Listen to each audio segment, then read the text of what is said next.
Thank you for joining us on Broadcasting Scotland. I'm Donald C. Stewart. I'm Andrew Wilson, and welcome to our full Scottish special.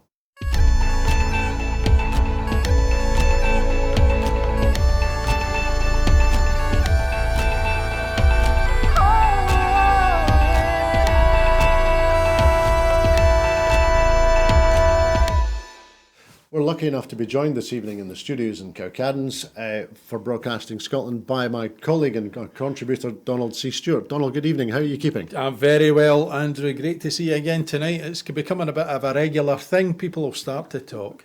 Definitely, we're hanging out together. Clearly, I would better check at home. But thank you for joining us this evening. Pleasure. This evening, we're going to talk a little. We're going to look firstly, as Winston Churchill suggested that we always would do. We're going to look towards the west a little bit for the first part of our discussion this evening, and then we might broaden it out a little bit to look at some wider global implications of what we see from the West, because it's been a year of considerable change in politics in the United States of America, and as we know that the US politics can have significant impacts in Scotland, in the UK, in Europe, and around the world. So it's important, I think, that this evening we spend a little bit of time looking towards the West and reflecting on the political and other events that we've seen through 2022 there. And so the first thing I was going to ask you about was to reflect a little bit on the Biden administration that's been in power this year, reflecting both in terms of the Biden, whose approval ratings were relatively low for a US president, Biden, who is a first-term president, albeit a president who has decades of experience as an international diplomat and as a US politician, and so who brings a wealth of experience to current affairs. And inevitably, disappointingly perhaps, but inevitably, a president who, at least in part, whose presidency is viewed with a backdrop or through the noise and fog of Donald Trump continuing to be a political feature in the United States. Yes, indeed, Andrew. And I don't think I have wished my parents had called me something other than Donald more since Donald Where's Your Trousers made a comeback. With Stuart Anderson many years ago. Indeed, looking to the West has been, I can't remember who it was that it said every time that America sneezes, Britain catches cold. And the fact is that much of our culture, much of our society is bound up in the way in which American culture has seeped into our consciousness and seeped into the way that we think. And so too now politics. Not since the days of Thatcher and Reagan have we seen that connection. Although, quite interestingly, Thatcher and Reagan had a personal connection that I don't think Johnson and Trump ever managed to achieve. Yes. Heaven forfend, the images are beginning to fade. But Biden has had a bit of a Biden bounce in 2022. I think because as time progresses, the lies and conceit of a man who believed he could do no wrong are beginning to fade into some kind of oblivion. And therefore, what people are looking at in terms of Biden is that, yes, he has brought trillions of dollars into the economy to deal with the COVID crisis. He has listened to people over what it is that has happened in terms of the whole kind of context of COVID and its effect on their health services, their communities, their economies. The idea of, I remember once somebody said the easiest way to become a millionaire is to start off as a billionaire and spend. And I think Donald Trump has demonstrated that more than anybody, the idea, the fallacy that exists of this devil-may-care, brilliant businessman who has self-made himself into a self-made, I don't know what the next thing is. I think Janie Godley had it right when she wrote it on a placard at one point. But I think that people's eyes began not to be shielded, but to be opened. And a lot of the congressional hearings and a lot of the investigation, particularly into January the 6th, and his tax affairs, are beginning to make it obvious that what we have is we have a charlatan. What we actually have is a politician of the most extreme variety. He did not go into Washington in order to drain the swamp.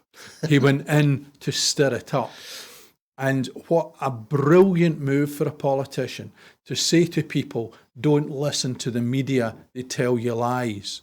The very people who will call you to account, who will expose your wrongdoing, don't listen to them, just listen to me. And that was a politician's masterstroke. But over time, it was only a temporary fix, because now we are beginning to see that, particularly over, and it was Dick Cheney's funeral, it was his daughter, who is the chair of the Congressional Hearing Committee, who has said, as a Republican, this is a man who should never hold office ever again, which is astonishing. It would almost be like the chair of the 1922 committee suggesting that nobody was fit to be leader. It just is an immense moment in American politics because of the midterms. And what the midterms showed was that the power of Donald Trump was fading. It's not gone. And as I was saying to you earlier on, Andrew, I have written for over 10 years for an American website called Ringside Report, and my publisher and editor out there, Brad Berkowitz, is a US Navy veteran over 27 years, and the venom that he feels for the disgusting and disgraceful way in which his country has been treated by Trump is something I had not witnessed since Thatcher. And it demonstrated, and I was watching both the election and also part of this blue movement, this blue wave on Twitter. Mm-hmm. Of course, we probably won't get that until Mr. Musk decides that he is going to resign, when he finds another Twitter chief executive who was daft enough to take it over, apparently.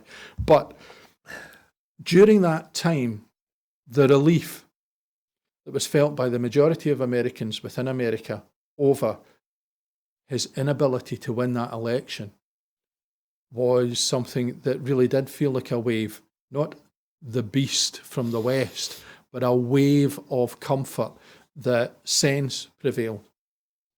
And we see that with the end of the Johnson administration, but we see the rise of the right in places like Sweden, Italy. We saw again third or fourth presidential runoff in a row in France, where the Front National, or whatever it has rebranded itself, has managed to be there. We see it in Poland, we see it with Orban in Hungary. We are not safe yet from these buffoons with bluster, with more words than sense. And it's affecting increasingly because of the federal nature of the system in America, where individual states now have the whip hand over legislation, and the Supreme Court can now do nothing about Roe versus Wade, where fundamental rights that citizens within the United States have held for a long time are being challenged. And an American-funded organisation in Scotland, the Society for the Protection of the Unborn Child, SPUC, has been in and out of Scottish schools. Mm-hmm. So, it's not just the big items in the supermarket. We are talking not even just the small print in the receipt. We're talking about everything that's being sold to us from these people now has an effect on our daily lives.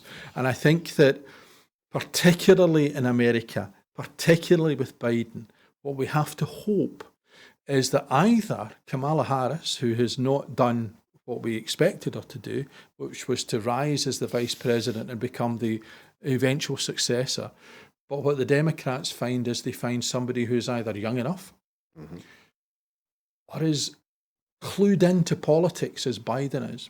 Biden is a very good operator. He is very clever, when it comes to making sure that there are many, many alliances in place in order to get things through. Yep. But what he lost, and American politics has always been quite a challenge for those of us watching from this side, because we are used to, if you're a Tory and you vote with Labour, you know, you're out the brownie pack. Yep. Whereas in America, very often Republicans who would see themselves as soft Republicans and hardened Democrats are quite used to supporting whatever appears in front of them on its merits. Yes. So there was certainly a lack of soft Republicans for Biden to make some kind of Congress with in order to get some of the legislation through, although they've managed to get a couple. And of course, the sort of whole smattering of the tax affairs of Donald Trump, which will be released, happens before the Democrats lose control of the House of Representatives. So it is going to be an interesting period of time. I think the influence of the Chinese is perhaps a little more than we had kind of expected. But yes, it's a fascinating period of time in American politics, but it is one that we watch with some unease, because if Biden does not manage, or they don't find an alternative to Biden, and I think that many of the Republican commentators, particularly at the midterms, were celebrating because they could see that the Trump power waning would mean the emergence of the grand old party coming back. Yes. And then there's a guy in Texas, and then suddenly it's, wait a minute.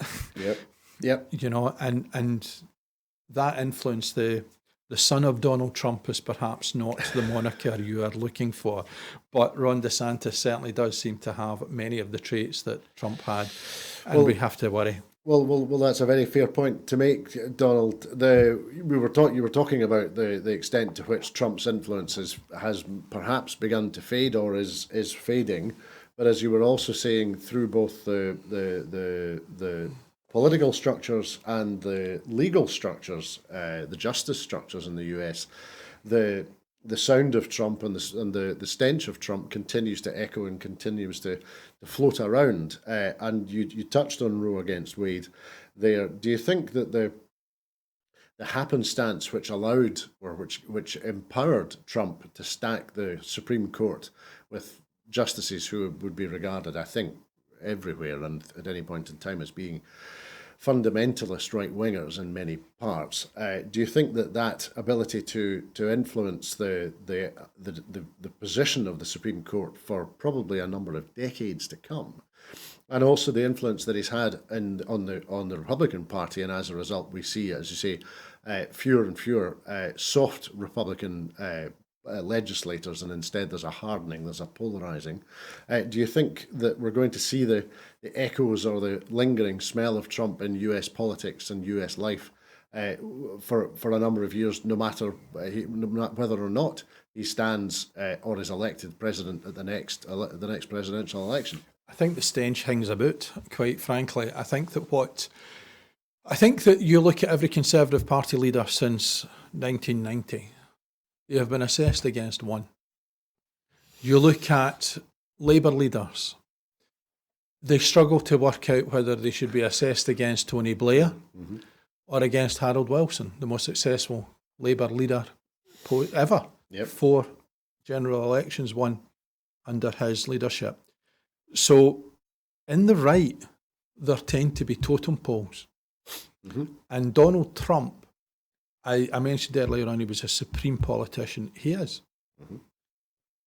He's got it. He knows. And he knows how to squeeze, and he knows how to make people squeal.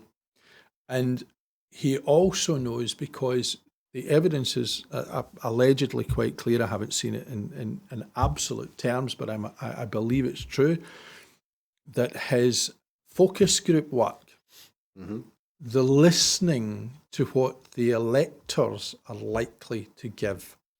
And let's not forget that the second most popular presidential candidate in the history of American politics is Mr. Donald J. Trump. And it was only a gargantuan effort from the Democrats to get the vote out that stopped him from being re-elected for a second term.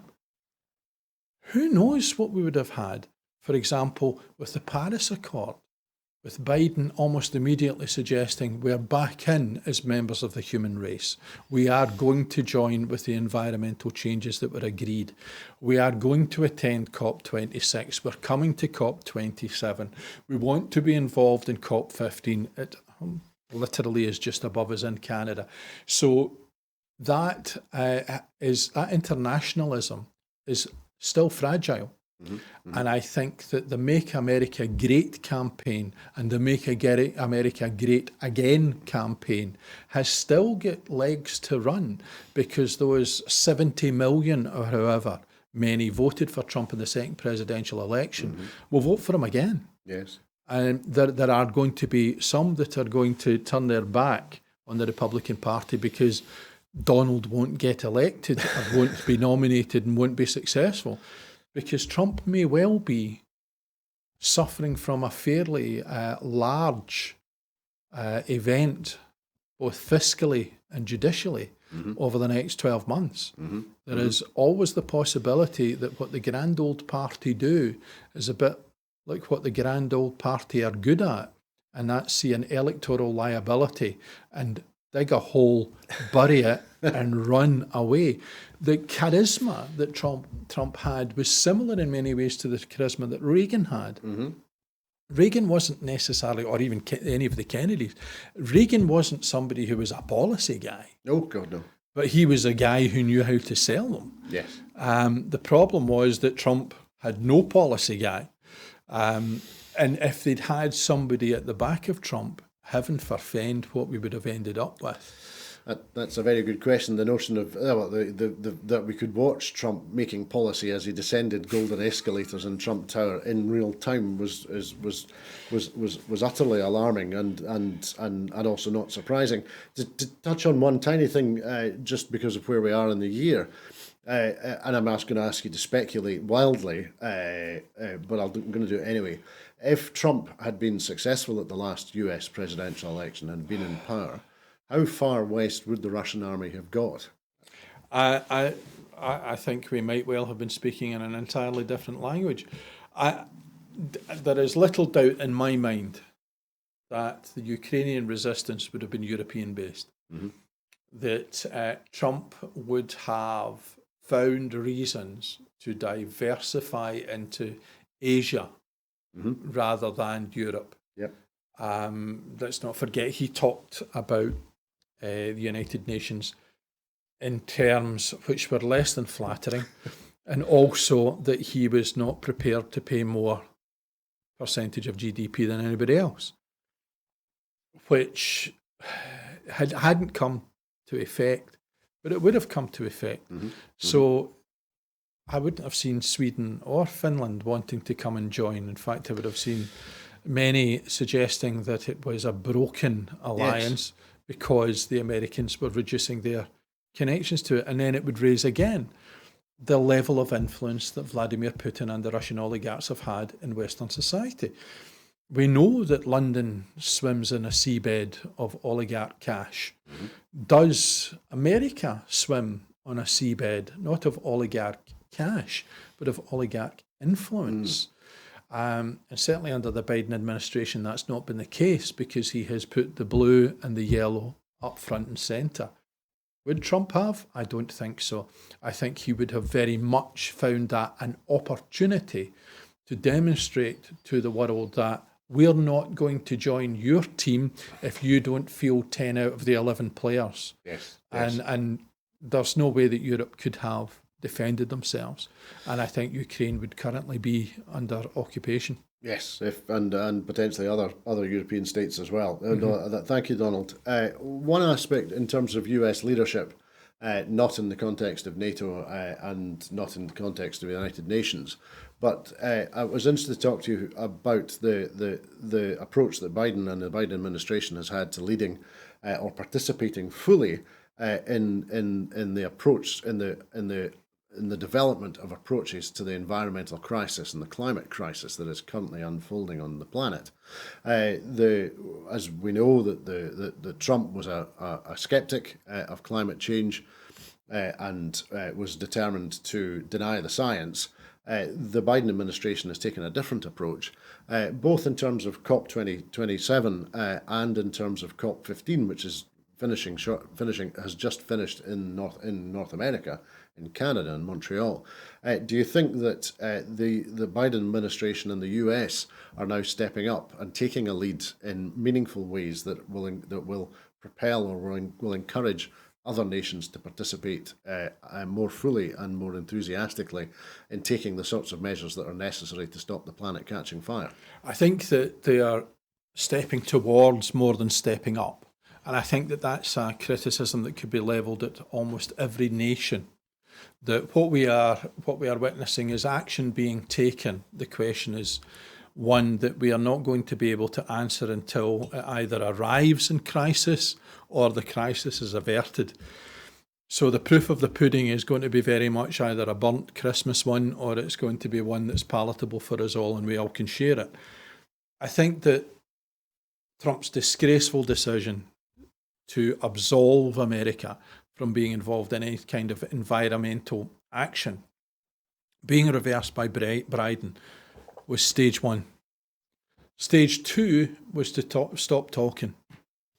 Stage two was to actually converse in private and find means through which they are able to make real change, not just within those nations who are already developed, but the emerging nations, and looking for how we can influence Brazil, China, etc. And of course, the change of regime in Brazil is another step forward. But that's the beginning. And when it takes a tiny little country with just under 6 million inhabitants to be the first to put the other plank in place, which is we will put cash down to those nations who are more affected by this than the rest of us, to support them when Nicola Sturgeon did so for COP27. It sends the wrong message, but it does bring a bit of attention, because what we should have been seeing is America and the UK and others starting off by going, here's the right thing to do. Let us be first. Now that's what we're going to do. You're going to match it. Because as we saw in Pakistan, this isn't kiddie on. This isn't on the horizon.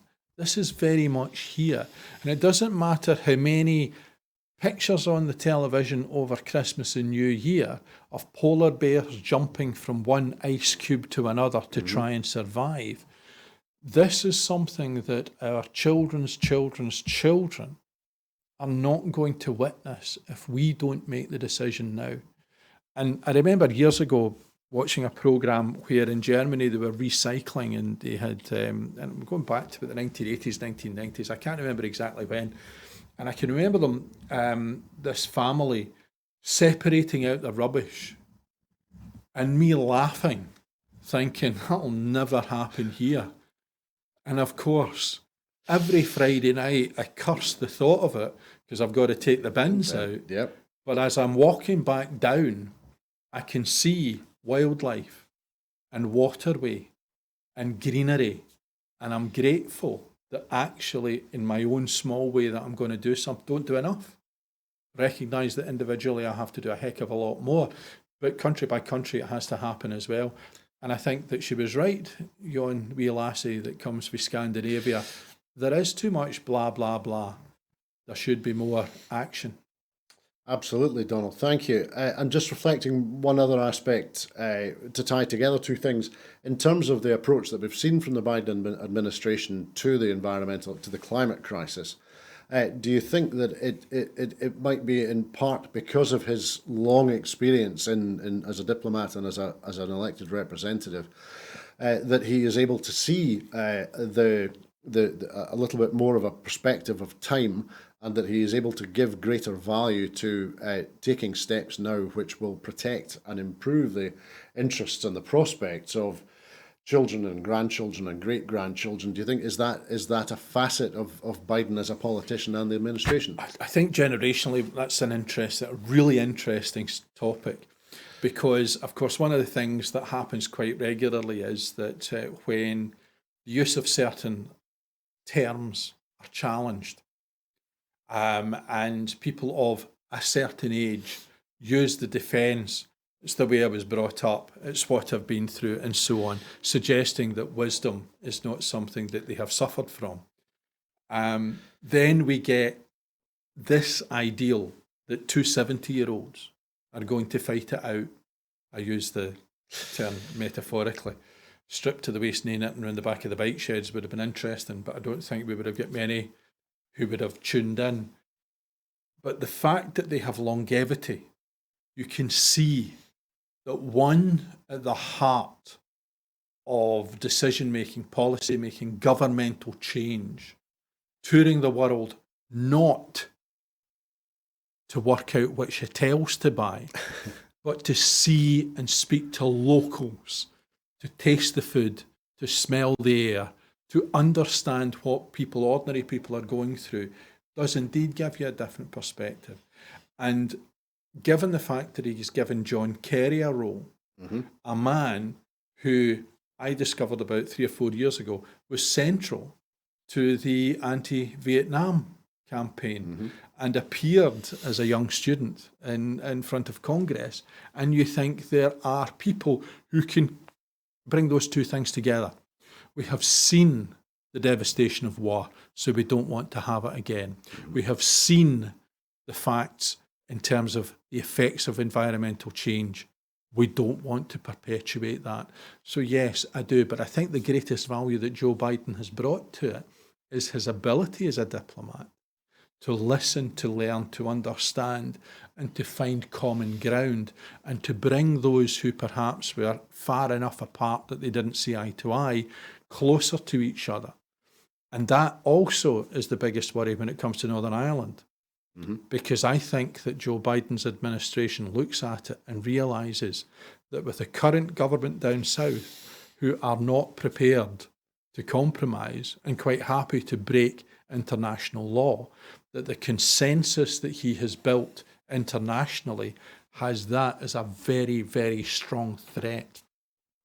That's a very interesting point, Donald. The interaction between Joe Kennedy III and the DUP, for the sake of example, I think is going to be quite instructive as to what is going to happen next in that context. One might expect the DUP to react in one way, but one might think that if Joe Kennedy III has the experience that we are told he has in the background, and certainly the hinterland that he has, that there may be a prospect of engaging in constructive conversations with the Unionist forces in the north of Ireland, potentially, and that at the same time with the heft that representing the United States brings in all diplomatic discussions, be they on the island of Ireland or be they elsewhere. But there was one last question I was going to ask you, Donald, which was, we were talking before about the impact of Donald Trump and what the legacy of Donald Trump will be. So I was going to finish by asking you, do you think there's a prospect that there will ever be a statue erected in Stornoway to Donald J. Trump? Well, a few nights ago I talked about Scottish exports. There's one that perhaps we should not be celebrating. No, and there will not be one down in Turnberry either. I can tell you that without a shadow of a doubt. How do we ever actually recognise the effect of the negativity? Well, you can go to any statue that's erected round the country in terms of their connection with slavery, yes, et al. In the past. Perhaps, I think, as some have suggested, we erect not a statue to Donald Trump, perhaps to a Scottish comedienne who is about to embark on her tour, not in the greatest of health and fitness, but I think that given her contribution to the political firmament that perhaps it would be more fitting for Janie Godley to have something erected in her honour in Stornoway or anywhere else. But Donald Trump statues, heaven forfend, could you imagine? He'd probably be selling them at 6 foot, 3 foot and 2 foot versions at a shop near you soon. They would be golden in colour but tarnishing very quickly, and yes, the sooner we see a statue of Janie Godley in the middle of George Square in Glasgow, the better. Absolutely. Donald, it's been a pleasure talking to you this evening. Thank you for joining us on this again, full Scottish special report on Broadcasting Scotland. Thank you. Thank you. But I'm afraid that's all that we have time for this evening. In making these programmes, Broadcasting Scotland relies on the support of the viewers and others who value our particular and special distinctive approach to news, current affairs and culture.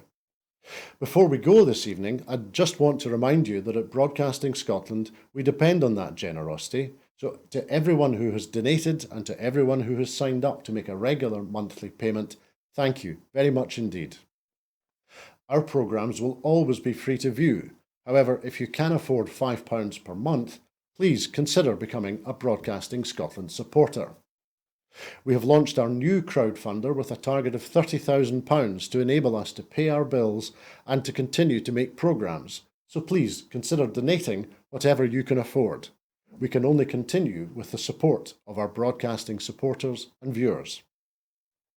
I'd like to thank everyone who's been watching this evening. Please have a very peaceful evening.